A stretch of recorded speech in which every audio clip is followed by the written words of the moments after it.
Hello everybody, I am Shomo Gandhigiri. Welcome to my channel. Today I will discuss the complete book list for GPAT and NIPA. Okay, so let's start.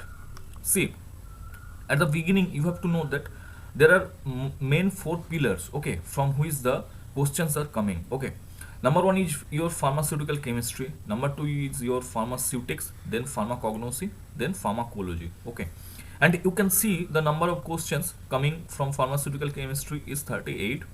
From pharmaceutics you may expect 38 questions are coming, and for from pharmacognosy you can expect 10 questions. For pharmacology you can expect 28 questions. Okay, and I can tell you that these four are the main pillars. Okay, and the questions are coming from these four pillars. Okay, but not only that, there are some other subjects, okay, from which the questions may come, and the number of questions are 11. See, this is specified by NTA. Okay, this is specified by NTA. So according to NTA, questions are categorized into these five categories. Okay, so we will discuss about the books, okay, depending on this chart. Okay, see, for pharmaceutics there are several topics. Okay, physical pharmacy is there, farm tech is there, okay, pharmaceutical engineering is there, biopharmaceutics is there, okay, pharmaceutical jurisprudence is there. But I will suggest you that for physical pharmacy you can refer textbook of physical pharmaceutics by CVS Subramaniam. Okay, this is very important. Okay, this should be your textbook. And apart from this, you can also refer Martin's Physical Pharmacy and Pharmaceutical Sciences. Okay, number one. Number two is for farm tech, your textbook should be your Liverman Lachman's The Theory and Practice of Industrial Pharmacy. See, this is the mother book. Okay, this is the mother book. You must have this book. Okay, then you can also refer Alton's Pharmaceutics, Remington's Essential of Pharmaceutics, okay, and Ansel. See, ये जो text book लिखा हुआ है ना, लिवरमैन लैचमैन, ये जो text book, you should have a hard copy of this. Okay, you should have a hard copy of this. But apart from this, you can use PDFs regarding these three. Okay, then coming to the farm engineering, देखो CVS Subramanyam sir का एक book है, ठीक है, it should be your text book regarding pharm engineering. Okay, then pharmaceutical jurisprudence, देखो pharmaceutical jurisprudence का एक book है BS कुचेकर सर का, यू कैन रेफर दिस, और you can refer CK Kokate sir का एक बुक है text book of forensic pharmacy, you can refer that also. Okay, then coming to the dispensing pharmacy, see, there are no such as such specific book regarding dispensing pharmacy, you can refer any of them. Okay, क्योंकि देखो इतना सारा questions नहीं आएगा dispensing pharmacy से इतना सारा question नहीं आएगा, थोड़ा बहुत क्वेश्चन आएगा, तो वो आपका कोई मतलब बी फार्म का जो फर्स्ट सेमेस्टर है उनका एक बुक आपको देखना चाहिए. ठीक है, so biopharmaceutics is the most important subject. Okay, majority of the students actually get confused regarding this and they ignore this subject. Okay, while they are taking your GPAT preparation. So there are two books in the market. Okay, and CVS Subramaniam sir का एक book है regarding biopharmaceutics that is quite new in the market, but I will suggest you to go for Brahmankar. ठीक है, Brahmankar sir का एक book है biopharmaceutics का, it is very important and it should be your textbook and you must have a hard copy of this. Okay, then coming to the next subject, most important subject, pharmacology. Okay, देखो pharmacology में बहुत सारे book है, but दो books you must have hard copy. Okay, one is your KD Tripathi का जो essential medical pharmacology, ये वाला बुक है ना, ये आपका हार्ड कॉपी होनी चाहिए आपके पास. ठीक है, और दूसरा बुक है रिव्यू ऑफ फार्माकोलॉजी बाय स्पर्श गुप्ता. ये जो बुक है, देखो यहाँ पे बहुत स्टूडेंट का कंफ्यूजन रहता है, क्योंकि they actually go for this book क्योंकि it is quite brief. Okay, it is quite brief, comprehensive. Okay, so actually students go for this book and the theory portion of this review of pharmacology is quite good, there is no doubt about it, but आपको KD Tripathi भी पढ़नी चाहिए. ठीक है, क्योंकि questions will come from KD Tripathi. Okay, the best you can do is theory, आप KD Tripathi से पढ़ सकते हो. ओके, एंड जो MCQ है ना, फार्माकोलॉजी वाला जो MCQ है ना, वो आपको रिव्यू ऑफ फार्माकोलॉजी से प्रैक्टिस करनी चाहिए. ये जो दो बुक है ना, इसका कॉम्बिनेशन डेडली बन जाएगा. ठीक है, आप ये कर सकते हो, थ्योरी केडी त्रिपाठी से पढ़ सकते हो, और एमसीक्यू रिव्यू ऑफ फार्माकोलॉजी से प्रैक्टिस कर सकते हो, ठीक है। उसके साथ साथ यहाँ पे जो थ्योरी लिखा हुआ है ना रिव्यू ऑफ फार्माकोलॉजी में, ये भी आपको पढ़नी चाहिए। और इस दिस ट्रायो का जो कॉम्बिनेशन होगा ना, ये बहुत डेडली हो जाएगा, आपको कोई नहीं रोक पाएगा, ठीक है, फार्माकोलॉजी में।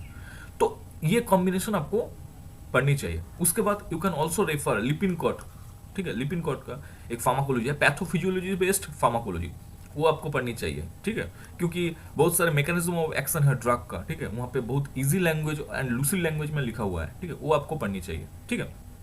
But questions will come from these two books, okay. Then coming to the pharmaceutical chemistry. देखो फार्मास्यूटिकल केमिस्ट्री एक बहुत भास्ट सिलेबस है इनका, ठीक है, आपको सिलेक्टिव स्टडी करनी है, ठीक है, you have to study selectively. One most important point is pharm analysis, okay. Pharmaceutical analysis जो है ना, फार्मास्यूटिकल केमिस्ट्री के अंदर ये बहुत मायने रखता है, ठीक है। देखो फार्म एनालिसिस जो है, यहाँ पे टाइट्रेशन एक पार्ट है, स्पेक्ट्रोस्कोपी एक पार्ट है, ठीक है, एंड क्रोमाटोग्राफी एक पार्ट है। ये जो तीन पार्ट है ना, ये तीन पार्ट मिला के आपका फार्मास्यूटिकल एनालिसिस हो जाएगा, ठीक है। ये टाइट्रेशन वाला जो पोर्शन है ना, ये आपको रविशंकर सर का एक बुक है, text book of pharmaceutical analysis, वहां पे मिल जाएगा। एंड कस्तूरे वाडेकर और एक बुक है, यहाँ पे ये दोनों मिला के, रविशंकर एंड कस्तूरे वाडेकर, ये मिला के आपका टाइट्रेशन जो पोर्शन है वो खत्म हो जाएगा, वो आपको कंप्लीट करनी चाहिए वहां से, ठीक है। उसके बाद जो स्पेक्ट्रोस्कोपी वाला पोर्शन है ना, it is very very important, you have to read it from Ravishankar, okay, plus आपको वायर शर्मा पढ़नी चाहिए, ठीक है। और यू कैन रेफर पाविया, देखो पाविया एक बहुत स्टैंडर्ड बुक है, you can refer from it, okay. Spectroscopy वाला जो पोर्शन है आप पाविया से भी पढ़ सकते हो, but my advice will be your wire Sharma, क्योंकि ये बहुत लूसिड लैंग्वेज में लिखा हुआ है, ठीक है।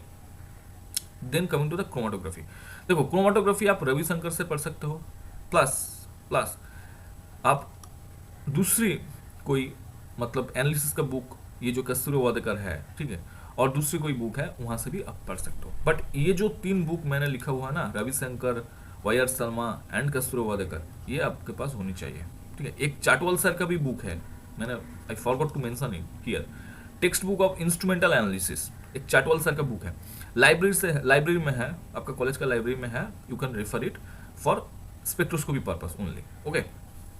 Then coming to the organic chemistry, देखो ये बहुत इंपॉर्टेंट टॉपिक है, questions will come from organic chemistry. देखो ऑर्गेनिक केमिस्ट्री का भी दो तीन पोर्शन इंपॉर्टेंट है, you have to study selectively, क्योंकि सिलेबस बहुत बड़ा है, आपको पूरा सिलेबस स्टडी नहीं करना है, ठीक है। देखो स्पेक्ट्रो ऑर्गेनिक केमिस्ट्री में क्या है, आपका जनरल ऑर्गेनिक केमिस्ट्री है, जनरल ऑर्गेनिक केमिस्ट्री में आपका क्या क्या आता है, नोमेनक्लेचर आता है, रिएक्शन मैकेनिज्म आता है, ठीक है। रिएक्शन मैकेनिज्म मतलब इंडक्टिव इफेक्ट, ठीक है, plus I effect, plus minus I effect मतलब इंडक्टिव इफेक्ट, देन হচ্ছে resonance, okay. All this things are coming under in your reaction mechanism, carbocation, carboanion, SN1 reaction, SN2 reaction, okay. You have to study it under organic chemistry, okay.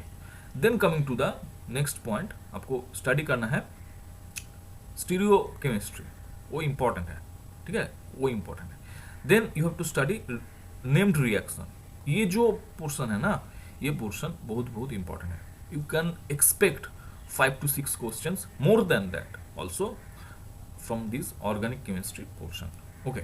So देखो my advice will be, if you are weak in organic chemistry, then first you have to study class 11th and 12th, जो आपका chemistry का books था ना, वो आपको पहले study करना होगा, जनरल ऑर्गेनिक केमिस्ट्री। उसके बाद यू कैन रेफर, उसके साथ साथ you can refer Morrison BART का जो ऑर्गेनिक केमिस्ट्री वाला बुक है, ये बहुत स्टैंडर्ड बुक है, ठीक है, it is this standard book for organic chemistry, you can refer it, okay. और अरुण भाल सर का एक बुक है, ओके, ये भी आप रेफर कर सकते हो, but I will suggest you, you have to go for 11th and 12th organic chemistry first, okay.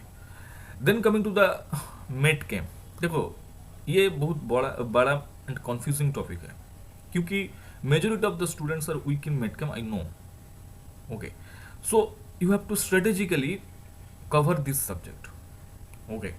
you can follow Alagarsamy sir का एक बुक है, text book of medicinal chemistry, ये आप फॉलो कर सकते हो। श्रीराम ओगेश्वरी सर का एक बुक है, ये भी आप फॉलो कर सकते हो, ठीक है। एंड विल्सन गिसबोल्ट, ये बहुत ही इंपॉर्टेंट बुक है, you must have PDF of this book, okay. You also can suggest this book, but I will tell you that again strategically you have to manage this subject, okay। then coming to the next point, pharmacognosy. देखो pharmacognosy में कोई भी confusion नहीं है, ठीक है, यहाँ पे एक ही बुक है, this is the ruler, okay. You must have the hard copy of this book, C K Kokate sir का एक बुक है pharmacognosy, okay, you must have hard copy. Then coming to the others book, देखो ये जो यहाँ पे लिखा हुआ है ना, यू कैन सी इट, देखो अदर सब्जेक्ट्स, ये अदर सब्जेक्ट्स यहाँ पे सिलेबस में स्पेसिफाइड नहीं है, but you can refer the books, like देखो बायोटेक्नोलॉजी एक सब्जेक्ट है, बायोकेमिस्ट्री एक सब्जेक्ट है, and microbiology, these three are important subjects, okay. And biotechnology के लिए आपको सत्यनारायण सर का जो बुक है ये आपको फॉलो करनी चाहिए, एंड बायोकेमिस्ट्री में भी आपका सत्यनारायण सर का एक बुक है वो फॉलो करना चाहिए। If you are interested for GATE, then I will suggest you, you have to add Lehninger with this, okay, और अदर जो बुक है वो आपको पढ़नी चाहिए सत्यनारायण के साथ साथ। But if you are not interested for GATE, then Satyanarayana is quite sufficient for you, okay. Then coming to microbiology, देखो माइक्रोबायोलॉजी एक बहुत बड़ा कंफ्यूजिंग टॉपिक है, यहाँ पे देखो ये भी आपको स्ट्रेटेजिकली मैनेज करना होगा, क्योंकि पूरा सिलेबस आपको नहीं पढ़ना है, ठीक है। माइक्रोबायोलॉजी में दो टॉपिक है बहुत बहुत इंपॉर्टेंट है, एक है इम्यूनोलॉजी और दूसरा है आपका स्टेरिलाइजेशन, ठीक है। ये जो दो टॉपिक है ना आपको मास्टर करनी चाहिए ये दो टॉपिक में, ठीक है। और you can study review of microbiology by Apurba Sankar Sastry, Apurba Sankar Sastry, okay, and essential of microbiology, ये जो दो बुक है ना आप फॉलो कर सकते हैं, ठीक है। Then coming to the most important point, देखो आपके पास वो जो बुक मैंने बताया अभी तक वो सब टेक्स्ट बुक था, ठीक है। उसके बाद आप ये वाला जो बुक है ना, you must have a hard copy of this book, Pearson का complete companion for GPAT and other competitive exams in pharmacy. This is the best book available in the market, okay, you must have a hard copy of this। apart from that you can also follow ये Inamdar sir का जो book है ये आप follow कर सकते हो, ठीक है। यहाँ पे क्या है, यहाँ पे आपका क्वेश्चन पेपर है प्रीवियस ईयर का क्वेश्चन पेपर है, उसके साथ डिटेल आंसर है, कोई भी थ्योरी यहाँ पे नहीं है, नो थ्योरी। यहाँ पे क्या है, पियर्सन में क्या है, थ्योरी है, क्वेश्चन आंसर है, बट डिटेल्ड आंसर नहीं है, ठीक है। So if you are having any confusion, ठीक है, if you are having any confusion regarding this two book, I have made a dedicated video regarding this two books, I am giving the link here, okay, you can see and watch this video, okay. So this is the end of our video, okay, hope all of you like the video, please like, share and subscribe our channel, thank you।